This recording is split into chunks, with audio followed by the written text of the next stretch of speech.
我是阿斌，大别山真实农场的创办人，喜欢用山野食材做出淳朴的味道。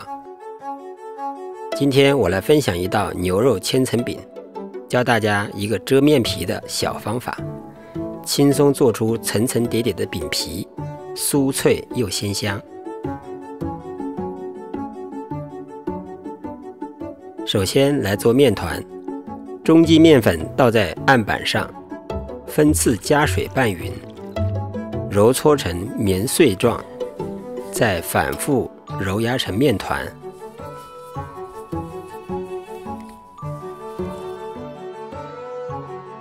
盖上湿布，静置醒发1小时。趁着面团醒发的时候，我们来做馅料。牛肉米中加入盐、生抽调味，搅拌均匀。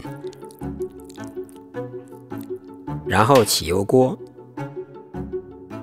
将牛肉米倒入锅里的小火煸炒。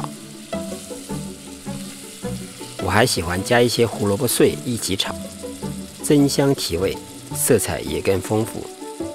要把水分充分煸干，这样煎出来的饼口感干香。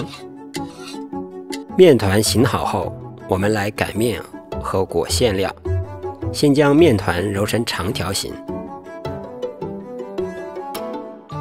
分成大小均匀的50克剂子，再擀成薄薄的椭圆形面皮，像这样对称的划上4刀。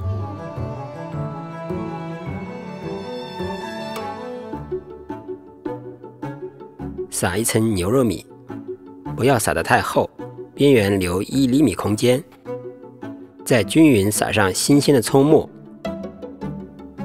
然后反复折叠，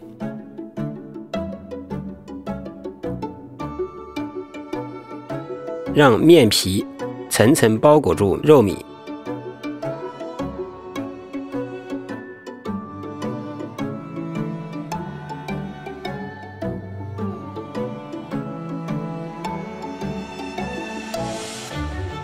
平底锅中加油，开中小火，5成热时放入千层饼，略煎一会儿，一面煎好再翻一面，